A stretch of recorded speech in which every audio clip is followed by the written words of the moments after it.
সূর্য ডুবে যাওয়ার পর, মানে বিকেল হয়ে যাওয়ার পরেই ধরুন, বিকেল হয়ে যাওয়ার পরে কিন্তু কেউ প্রবেশ করতে পারে না। এমনকি জীব জন্তু পাক পাখালি যারা আছে তারাও এই জায়গাটা ছেড়ে পালিয়ে যায়।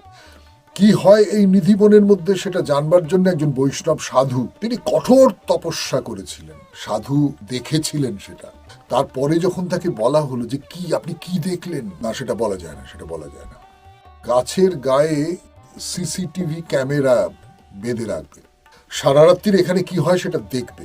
পরদিন সকালবেলা যখন সেই ক্যামেরা খোলা হলো, দেখা গেল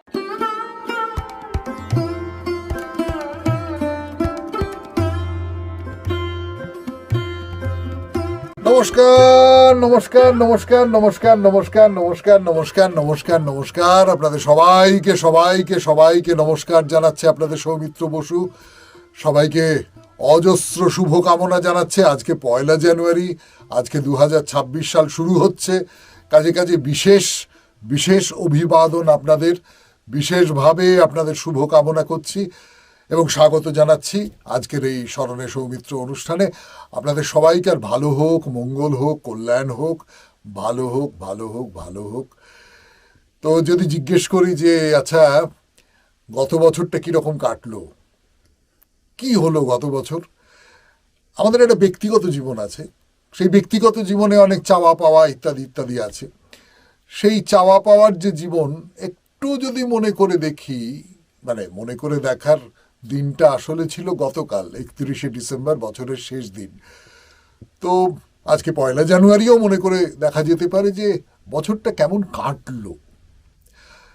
বছরটা ভালোই মন্দই কাটলো। সেই শিবরাম চক্রবর্তীর একটা খুব বিখ্যাত কথা আছে আর কি, যে নতুন বছর নিয়ে অত আদিক্ষেতা করবার কোনো দরকার নেই। আমি দেখেছি যে যে কোনো নতুন বছরই 1 বছরের বেশি বাঁচে না।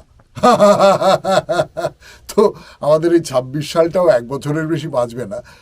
কিন্তু এই যে আজকে 1 জানুয়ারি, আমাদের কত স্বপ্ন দেখার দিন, কত কি হতে পারে, এটা হলে হয়, ওটা হলে হয়, নতুন প্রতিজ্ঞা করবার দিন, নতুন বছর।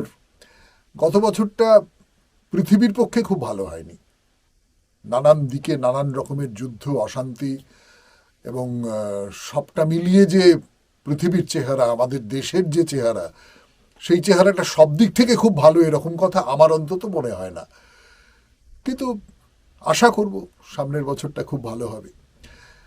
এই যে সামনের বছরটা খুব ভালো হবে এটা আশা করব, এর সঙ্গে জুড়ে দিতে ইচ্ছে করছে আজকের একটা বিশেষ উৎসবের কথা। সেই উৎসবটা খুব বেশি পুরনো নয়। 1886 খ্রিস্টাব্দে 1 জানুয়ারি তারিখে, আপনারা সকলেই বুঝতে পারছেন আমি কার কথা বলছি, ঠাকুর শ্রী রামকৃষ্ণ পরমহংসদেব, তিনি খুব অসুস্থ তখন। তিনি কাশীপুরের উদ্যানবাটিতে, তো তিনি বললেন যে আজকে আমি কল্পতরু হব। কল্পতরু কাকে বলে, কল্পতরু ব্যাপারটা কি, সে তো আপনারা খুব ভালো করে জানেন যে কল্পতরুর কাছে মানুষ যা চায় তাই পায়। মানে মানুষ গাছের কাছে যা চায় তাই পায়। কোনো কোনো গাছের কাছে পুরাণে আছে, কোনো কোনো গাভীর কাছে যা চায় তাই পায়। এইরকম মানুষের একটা একটা আকাঙ্ক্ষা আছে, যে আকাঙ্ক্ষাটা গাছ বা গাভী যে ছায়া দেয়, ফল দেয়, ফুল দেয়, অথবা যে গাভী যে দুধ দেয়, এদের কাছ থেকে পাওয়া যায়, এরকম একটা মানুষ ভেবে রেখেছে। তো তো ঠাকুর বলেছিলেন যে আমি কল্পতরু হব, এবং ঠাকুর প্রচুর মানুষ এসেছিলেন, তার ভক্তরা যারা এসেছিলেন তাদের সকলকে আশীর্বাদ করেছিলেন, সকলের শুভকামনা করেছিলেন। এই দিনটা গোটা বাংলায়, কাশীপুর উদ্যানবাটিতে তো বটেই, তার বাইরেও আরও রামকৃষ্ণর সঙ্গে সম্পর্কিত যে কোনো জায়গা, সেই সমস্ত জায়গায় মহা সমারোহে পালিত হয়, যে তিনি আমাদের এরকম করে আশীর্বাদ করেছিলেন। তো আজকে সেই বিশেষ দিন। আপনারা অনেকেই উদ্যানবাটিতে যাবেন বা অন্যান্য জায়গায় যাবেন, সেখানে গিয়ে এই উৎসব দেখবেন, উৎসবের সঙ্গে নিজেকে যুক্ত করবেন, আর মনে মনে ভাববেন যে ঠাকুরের রূপ ধরে নতুন বছর যদি আমার দোরগোড়া এসে থাকে, তাহলে তার কাছে আমি কি চাইব। আমি শুধু নিজের মঙ্গলের কথা চাইব না, আমি অনেক মানুষের মঙ্গলের কথা, অনেক মানুষের ভালোর কথা, গোটা পৃথিবীর ভালোর কথা, এই সমস্তটা চাইব। তাহলে এইবার বাইরে দূরে আপনাদের একটা রহস্যময় জায়গায় নিয়ে যাব বলেছিলাম গতদিন, সেই রহস্যময় জায়গাটায় নিয়ে যাই, চলুন।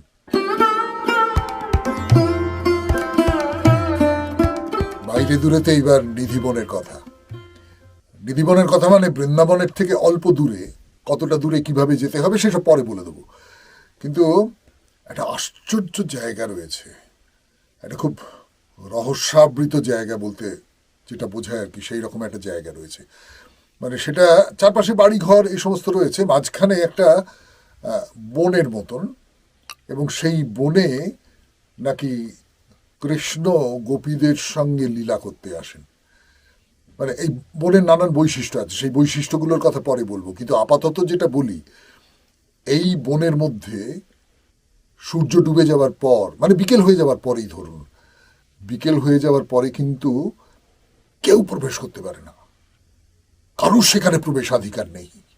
মানে কোনো মানুষ তো নয়, এমনকি জীব জন্তু পাক পাখালি যারা আছে তারাও এই জায়গাটা ছেড়ে পালিয়ে যায়। এই জায়গাটা সম্পূর্ণ নির্জন হয়ে যায়, সম্পূর্ণ জনমানব এবং জীবশূন্য হয়ে যায় যাকে বলে।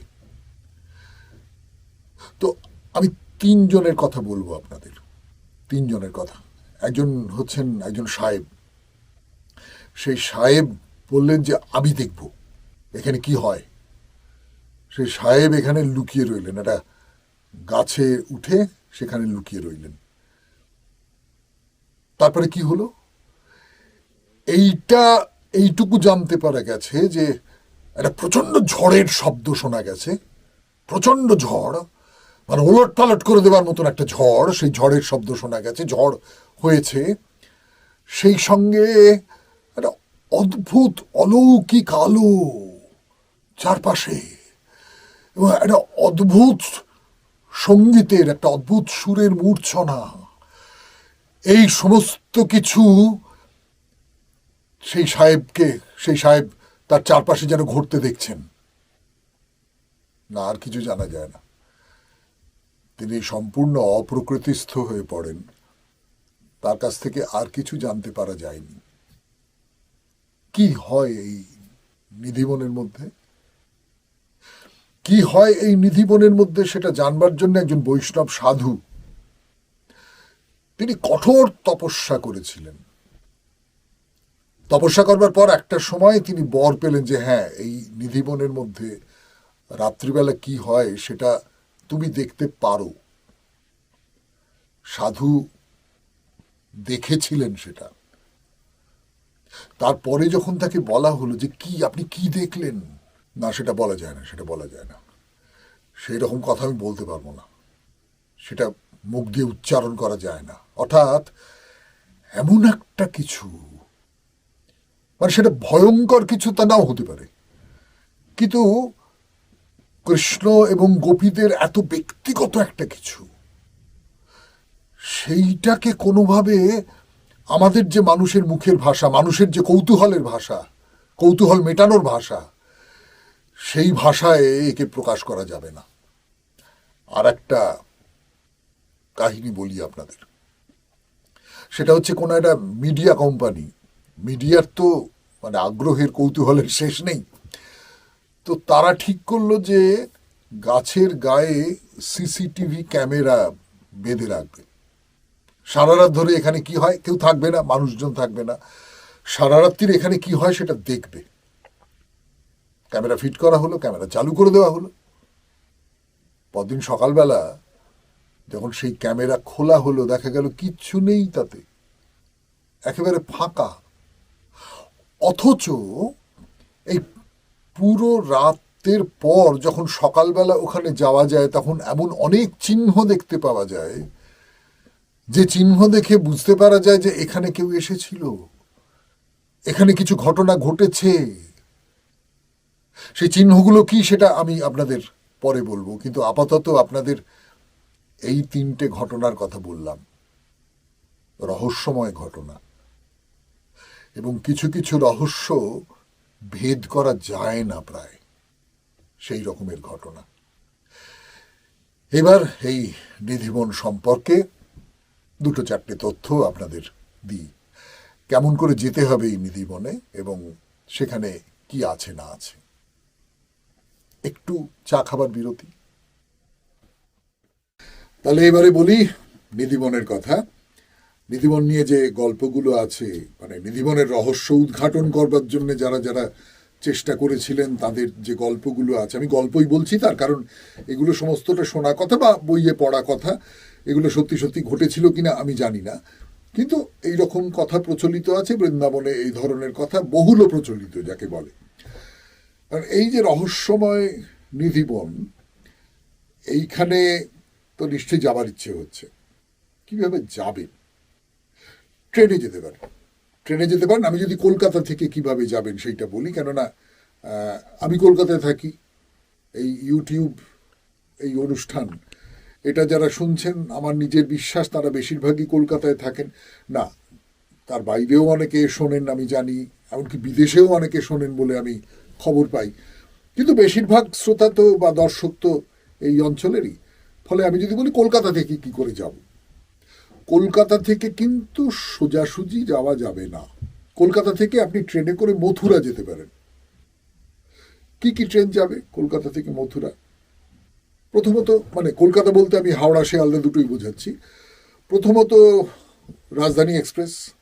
রাজধানী এক্সপ্রেসে আপনি যেতে পারেন কালকা, হাওড়া কালকা মেল, তারপর ধরুন পূর্বা এক্সপ্রেস, নেতাজি এক্সপ্রেস, এইগুলোয় করে আপনি মথুরা নামলেন। মথুরায় যেতে আপনার সময় লাগবে ধরুন 17 থেকে 20 ঘন্টার মতন। তারপরে এই মথুরা থেকে বৃন্দাবন, বৃন্দাবন থেকে আপনি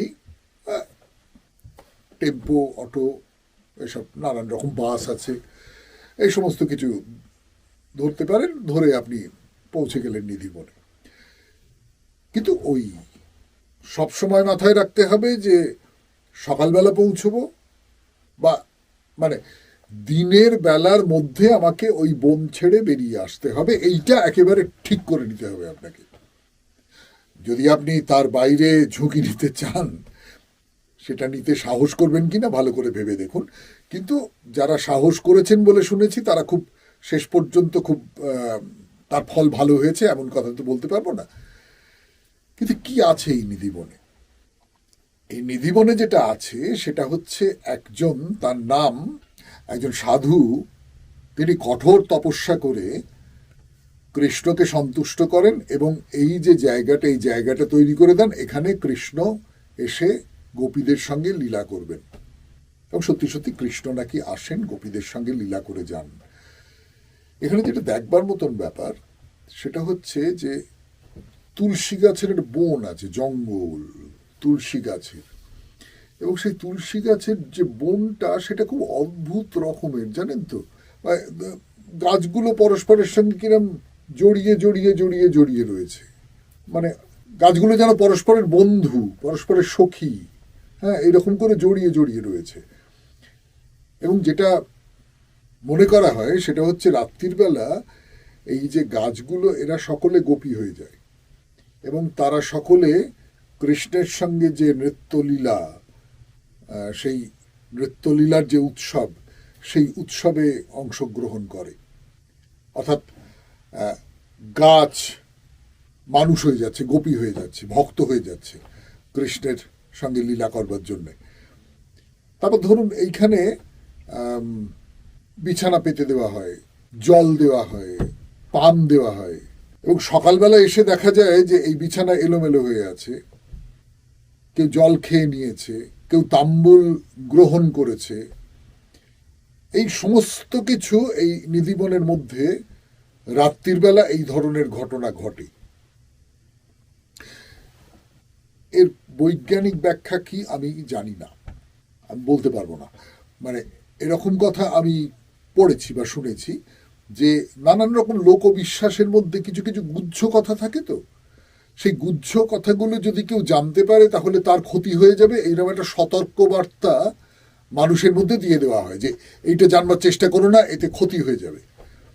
সেই রকম কোনো সতর্ক বার্তা দিয়ে দেওয়ার ফলেই মানুষ ভয় পাচ্ছে। এই যে যে গল্পগুলো আপনাদের একেবারে গোড়াতেই বললাম, সেগুলো কি অলীক কথা, আসলে বানানো গল্প, যাতে মানুষ রাত্রির বেলা এইটার মধ্যে না থাকে সেইটা দেখবার জন্য বা এইসব গল্পগুলো তৈরি করা হচ্ছে, আমি জানি না, আমি জানি না।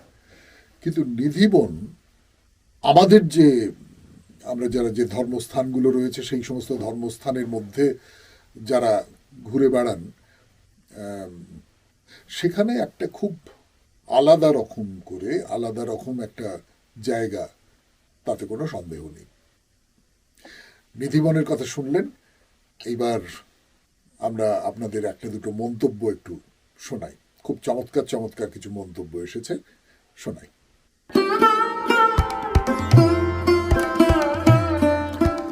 এবারে তাহলে মন্তব্য, দুটি মন্তব্য পড়ে শোনাই। খুব খুব চমৎকার, মানে ইন্টারেস্টিং বলতে যেটা বোঝায় সেই রকম দুটি মন্তব্য এসেছে। প্রথমটি লিখেছেন সাধনানন্দ মণ্ডল, তাই তো মনে হচ্ছে, সাধনানন্দ মণ্ডল। তিনি কি লিখেছেন? আপনার নাটক খুব ভালো লাগে।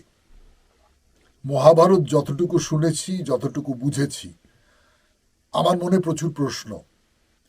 আচ্ছা দাদা বলুন তো, মহাভারতের যেসব করে জন্ম হয়েছে সেইভাবে কি জন্ম হতে পারে?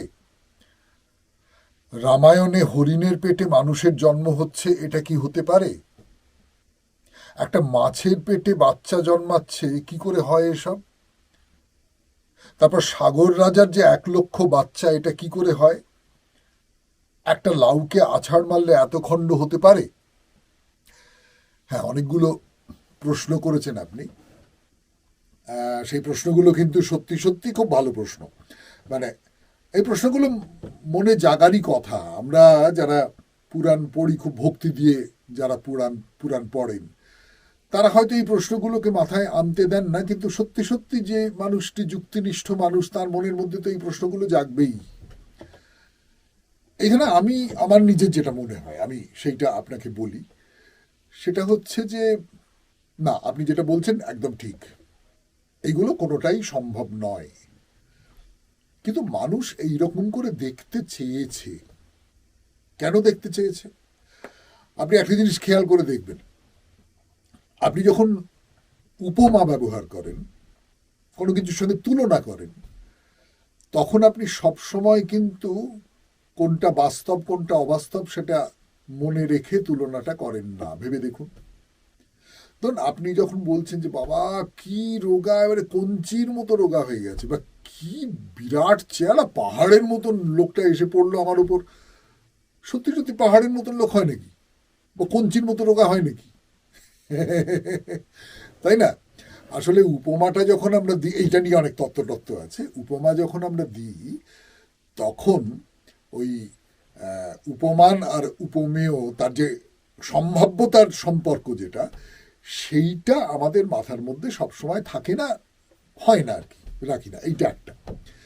এবারে বলি আপনার কথার উত্তর হিসেবে, সেটা হলো যে পুরনো কালে মানুষ হয়তো সগর রাজার অনেক সন্তান হয়েছিল এবং তারা সব বীর, তারা ওই রকম একটা কাণ্ড করছে।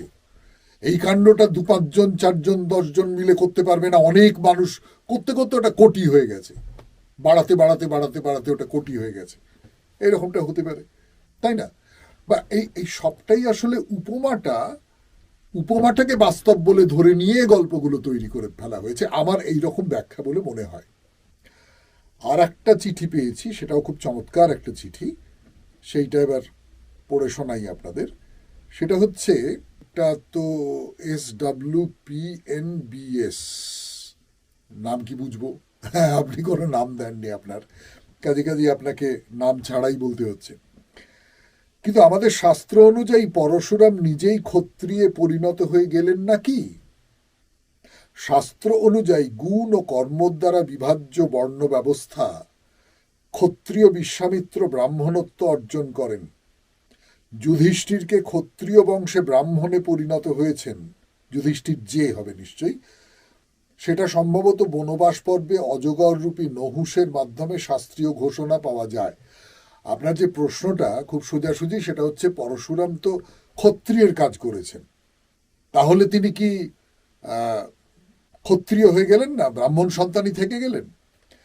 হ্যাঁ, আপনার যুক্তিটা খুব পরিষ্কার। গুণ কর্ম অনুযায়ী যদি মানুষকে ভাগ করা হয়, পরশুরাম তো ক্ষত্রিয়ের কাজ করেছেন, কাজে কাজে পরশুরাম তাহলে ক্ষত্রিয় হয়ে যাওয়াই উচিত।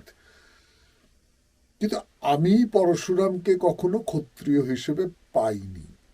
সর্বত্রই ব্রাহ্মণ পরশুরাম এইরকম একটা কথা বলা হয়েছে। এক্ষেত্রে আমার একটা কথা মনে হয়, সেইটা আমি বলি, আবার বলছি যে আমার মনে হয়, সেটা হচ্ছে যে পরশুরাম কিন্তু একজন অবতার, এবং অবতারের কাজটা কি একেবারে বিষ্ণুর সেই প্রথম সেই বরাহ কুর্ম ইত্যাদি ইত্যাদি থেকে যদি আরম্ভ করেন, তাহলে অবতারের কাজটা হচ্ছে অধর্মের গ্লানি থেকে এই পৃথিবীকে রক্ষা করা। পরশুরাম অধর্মের গ্লানি থেকে এই পৃথিবীকে রক্ষা করতে চেয়েছিলেন। আমরা পরশুরামের গল্প বলেছিলাম, সেখানে রাজা, সেই রাজার যে অত্যাচার তার প্রতিবিধান করবার জন্য পরশুরাম ক্ষত্রিয়দের 21 বার হত্যা করেন, এরকম সব করা হয়েছিল। অর্থাৎ যখন বিষ্ণু শক্তির রূপ ধারণ করছেন, শক্তি প্রকাশ করছেন, তখন তো তিনি ক্ষত্রিয় হয়ে যাচ্ছেন না। পরশুরামও সেই রকম করেই যখন অধর্মের গ্লানি থেকে এই পৃথিবীকে রক্ষা করবার সংকল্প নিয়ে যা কিছু করছেন, তার ফলে তিনি ক্ষত্রিয় হয়ে যাচ্ছেন না, যে ব্রাহ্মণ সেই ব্রাহ্মণই থাকছেন। বেশ, তাহলে আপনাদের মন্তব্যের উত্তর একরকম করে পাওয়া গেল। এইবার তাহলে আমরা পরের পর্যায়ে চলে যাই, একেবারে শেষ পর্যায়ে। সেটা হচ্ছে যে খাবার সময়, বিশেষ করে ব্রাহ্মণেরা দেখবেন যে খাবার সময় জল নিয়ে এরকম করে চারপাশে, পাতের চারপাশে ছিটিয়ে দেন। এটা কেন করেন? এর পেছনের কারণটা কি, সেটা বলবার জন্য ফিরে আসছি একটা চা বিরতির পর। তাহলে এইবার আপনাদের বলি যে এই যে খাবার আগে চারপাশে জল ছিটিয়ে দেওয়া হয়, এর পেছনে যুক্তিটা কি, মানে ধর্মীয় যুক্তিটা কি। তার আগে আমাকে একটা কথা বলুন। জল, এই শব্দটা যদি আপনি উচ্চারণ করেন, তাহলে তার সঙ্গে সঙ্গে কি ধরনের শব্দ আপনার মনের মধ্যে জেগে ওঠে? জল বললে জীবন, জল বললে শুদ্ধতা, জল বললে পবিত্রতা। এই যে আমরা ইদানিং বলি যে গঙ্গার জল খুব নোংরা হয়ে যাচ্ছে, গঙ্গার জলে নানান রকমের সমস্ত রাসায়নিক, নানান রকমের সমস্ত বর্জ্য পদার্থ এসে মিশছে, এর জন্যে আমাদের যে কষ্টটা, দুঃখটা। এবং ভেবে দেখুন, গঙ্গা, যমুনা, নর্মদা, এই নদী যারা জল বহন করে তাদের আমরা দেবী বলে মনে করি। অর্থাৎ জলটা কিন্তু আমাদের কাছে একটা খুব পবিত্রতার প্রতীক, শুদ্ধতার প্রতীক। আপনি যখন এই চারপাশে, পাতের চারপাশে জল ফেললেন এরকম করে, তখন আসলে আপনি জায়গাটাকে শুদ্ধ করে নিলেন। এবং এই যে আহারটা করবেন, এই আহার করবার যে ক্ষেত্রটা, এই ক্ষেত্রটাকে শুদ্ধ করে নিলেন।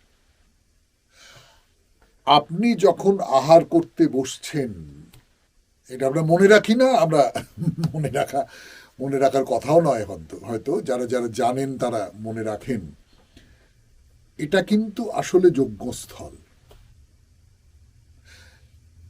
যজ্ঞস্থলটা ওই রকম জল ছিটিয়ে পবিত্র করে রাখতে হয়। এবং যজ্ঞস্থলে কি করা হয়? যজ্ঞস্থলে আগুন জ্বালানো হয়। আগুন কি? এখানে বলা হচ্ছে অগ্নিমুখ দেবা, অর্থাৎ দেবতারা, তাদের মুখ হচ্ছে অগ্নি, দেবতারা সেই অগ্নির মাধ্যমে তাদের খাদ্য গ্রহণ করেন। এবং খেয়াল করে দেখবেন যে আমরাও বলি যে পেটে আগুন জ্বলছে, বা আমরা বলি না যে অগ্নিমান্দ হয়েছে, মানে অগ্নি কম হয়েছে, হজম যদি না হয় তাহলে আমরা বলি অগ্নিমান্দ হয়েছে। মানে আমরা এই যে খাবার গ্রহণ করছি, এটা আমাদের পেটের মধ্যে একটা অগ্নি আছে। সত্যি সত্যি নেই, বিজ্ঞান বলে না এরকম, বিজ্ঞান অন্য কথা বলে, অন্য রাসায়নিক নানান রকম ব্যাপার স্যাপারের কথা বলে, কিন্তু আমাদের পেটের মধ্যে নাকি একটা অগ্নি আছে, সেই অগ্নি এই খাবারগুলোকে গ্রহণ করছে। এবারে বলি যজ্ঞস্থানে এই যে অগ্নি, সেই অগ্নিতে আমি খাবার দিলাম, দেবতারা কেমন করে গ্রহণ করছেন? দেবতারা কি এসে গপ গপ করে খেয়ে যাচ্ছেন? না, তা তো নয়। দেবতারা আসলে এর নির্যাসটুকু গ্রহণ করছেন। নির্যাসটুকু বলতে কি বোঝায়? ধরুন আপনি একটা ফুল দেখলেন, ফুল দেখে আপনার খুব ভালো লাগলো। এই ভালো লাগাটা কি ফুলটাকে খেয়ে আপনার ভালো লাগলো? তা তো নয়। আপনি ফুলটার যে সৌন্দর্য, ফুলটার যে নির্যাস, সৌন্দর্যের যে নির্যাস, সেই নির্যাসটাকে গ্রহণ করে আপনার ভালো লাগলো, আপনি তৃপ্ত হলেন। তাহলে এইরকম ভাবেও কোনো কিছু গ্রহণ করা যায়, কোনো কিছু আহার করা যায়। তা এইরকম দেবতারা এইরকম করে আহার করেন। তাহলে এইটা হচ্ছে একটা, যে আমার এই যে দেহটা, সেই দেহটা যেন একটা যজ্ঞ ভূমি। এবার আপনি আর একটা কথা বলি, এই যে প্রসাদ, প্রসাদ ব্যাপারটা কি? প্রসাদ ব্যাপারটা হচ্ছে উচ্ছিষ্ট, দেবতারা যা গ্রহণ করেছেন তার উচ্ছিষ্ট। দেবতারা খাবারের নির্যাসটুকু গ্রহণ করেছেন, তার বাইরে যেটুকু উচ্ছিষ্ট পড়ে রইল সেইটুকু আমরা গ্রহণ করি, এবং সেটা হচ্ছে তাদের প্রসাদ, যা প্রসন্ন মনে দেবতারা আমাদের দিচ্ছেন। আর একটা কারণ আছে এর পেছনে, সেটা হচ্ছে পিতৃলোককে আহ্বান করা। এই যে আমি জল ছিটিয়ে দিলাম, জায়গাটাকে শুদ্ধ করে দিলাম, পিতৃগণ তোমরা এসো, এই আমি ভোজন করছি। এবং সত্যি সত্যি আমার নিজের যেটা মনে হয়, যে এই যে আমি আহার গ্রহণ করছি, বেঁচে থাকবার জন্য এই যে আহার গ্রহণ করছি, এই যে আমি তো আসলে একটা ধারা, আমার পিতৃপুরুষদের ধারা, আমার মধ্যে দিয়ে তারা বেঁচে আছেন। তো এই যে পিতৃপুরুষের ধারা, তাকেও আমরা আহ্বান করছি যে আপনি এসে দেখে যান, আমি আহার গ্রহণ করছি। এটা হলো ধর্মীয় দিক। আপনি যদি দেখেন এর বাইরের আর একটা দিক আছে, সেটাকে আমি কি বলবো, সেটাকে আমি বলতে পারি যে নৃতত্ত্বের দিক। সেটা ব্রাহ্মণরা তো অন্যদের থেকে আলাদা বলে নিজেদের কল্পনা করতে চেয়েছেন, বা ব্রাহ্মণরা নিজেদের সমাজের মধ্যে একটা স্বতন্ত্র জায়গায় নিজেদের রাখতে চেয়েছেন। এই যে স্বতন্ত্র জায়গায় নিজেদের রাখতে চেয়েছেন, তার কতগুলো চিহ্ন আছে। সেই চিহ্নর মধ্যে একটা হচ্ছে পৈতে, উপবীত। সেরকম আর একটা চিহ্ন হচ্ছে এই যে আহারের সময় এই ব্যাপারটা করা, এই নিজেদের একটু স্বতন্ত্র করে রাখবার জন্যে এই সমস্ত রীতিনীতিগুলো তৈরি করা হয়েছে। এটাও আর একটা ব্যাখ্যা, বিজ্ঞানসম্মত ব্যাখ্যা বলতে যেটা বোঝায় সেইটা। তাহলে এইবার আজকের মতো শেষ করি। স্মরণে সৌমিত্র। শেষ করবার আগে আপনাদের যে কথাটা মনে করিয়ে দেবার, সেটা মনে করিয়ে দিই যে আমাদের এই অনুষ্ঠান যদি আপনাদের ভালো লাগে তাহলে লাইক করবেন। যদি মনে হয় যে একেবারে আমার চেনা জানা পরিচিত যারা আছেন, আপনারা অনেকে সেটা করেন আমি জানি, তাহলে সেটা শেয়ার করে দেবেন। আর যদি মনে করেন যে এই অনুষ্ঠানটা একেবারে আমার কাছাকাছি থাকবে, তাহলে সাবস্ক্রাইব করে দেবেন। চিঠি লিখবেন, মন্তব্য হিসেবে লিখবেন, আর চিঠি হিসেবে লিখবেন। হোয়াটসঅ্যাপ নাম্বার তো আপনারা দেখতেই পাচ্ছেন। তাহলে সকলের ভালো হোক, নতুন বছর খুব খুব খুব সুখে কাটুক, ভালো হোক, আনন্দে থাকুন।